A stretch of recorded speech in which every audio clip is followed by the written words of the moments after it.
अरे वाह, आज की क्लास तो जरा गर्म होगी दोस्तों, क्योंकि आज हम बात करेंगे उस इंसान की जिसने ब्रिटिश राज के सीने में पहली गोली दागी थी, मंगल पांडे। हाँ, वही सिपाही जिसकी एक चिंगारी ने 1857 की पूरी आग भड़का दी थी। लेकिन क्या आप जानते हैं, क्या मंगल पांडे सच में बगावत के हीरो थे या वो एक गलती का शिकार हुए? और सबसे जरूरी, क्या वो जानते थे कि उनकी गोली इतिहास बदल देगी? चलो आज इस रहस्य की लैब में चलते हैं। Welcome to the lab of history. Part 1, British Raj का बारूद वाला भारत। 1850 के दशक में भारत पर ब्रिटिश ईस्ट इंडिया कंपनी का पूरा राज था। लोग गुलाम बन चुके थे, किसान टैक्स में दबे थे और सिपाही बन चुके थे ब्रिटिश ताकत का औजार। लेकिन फिर आया एक नया कारतूस, एक ऐसी राइफल जो बारूद से नहीं, धर्म से फटी। पार्ट 2, एनफील्ड राइफल का रहस्य। यह है एनफील्ड राइफल। इसमें कारतूस को खोलने के लिए दांत से काटना पड़ता था। ब्रिटिश अफवाहें फैली कि उसमें गाय और सुअर की चर्बी लगी है। अब सोचिए दोस्तों, हिंदू सिपाही गाय को पवित्र मानते थे, मुस्लिम सिपाही सुअर को नापाक।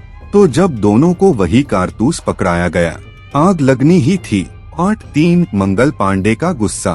मार्च 1857, बैरकपुर छावनी, वेस्ट बंगाल। 29 साल का जवान, नाम Mangal Pandey, 68वीं native infantry regiment का सिपाही। उसे आदेश मिला कि इन कारतूसों का इस्तेमाल करो, लेकिन उसने कहा, अगर हमें अपने ईमान और धर्म की कुर्बानी देनी पड़े तो ऐसी नौकरी पर लानत है। और फिर मंगल पांडे ने ब्रिटिश अफसर पर गोली चला दी। पार्ट 4, पहला विद्रोह और गिरफ्तारी। गोली चली, अफसर गिरा, पूरी छावनी में भगदड़ मच गई। ब्रिटिश अफसर बोले ही इज अ ट्रेटर, पर हिंदुस्तान बोला वो शहीद है। उसे गिरफ्तार किया गया और 8 अप्रैल 1857 को फांसी दे दी गई। लेकिन उनकी मौत नहीं, आवाज बनी। मई 1857 में मेरठ, लखनऊ, दिल्ली, कानपुर, हर जगह आग फैल गई और यह बन गया भारत का पहला स्वतंत्रता संग्राम। पार्ट 5, एक सवाल आपसे। इतिहास की किताबों में लिखा है कि मंगल पांडे नशे में थे उस दिन, पर सोचो, क्या नशे में कोई इंसान इतना बड़ा विद्रोह छेड़ सकता है? या फिर वो एक योजना थी जो किसी ने छिपा दी? Sometimes revolution starts from a question, not an order. Part 6, आज का how point. How did Mangal Pandey change India forever? उन्होंने बताया कि एक अकेला इंसान भी बदलाव ला सकता है। उन्होंने साबित किया कि डर और आजादी एक साथ नहीं रह सकते।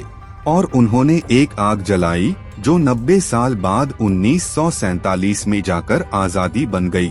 तो मेरे जिज्ञासु दोस्तों, अब तुम्हारा होमवर्क, कमेंट में बताओ, अगर मंगल पांडे आज जिंदा होते तो क्या वो हमारे समाज से खुश होते? और हाँ, अगर इतिहास की ये क्लास दिल को छू गई हो तो लाइक करो, सब्सक्राइब करो और शेयर करो ताकि सब जाने कैसे एक गोली ने गुलामी की नींद हिला दी।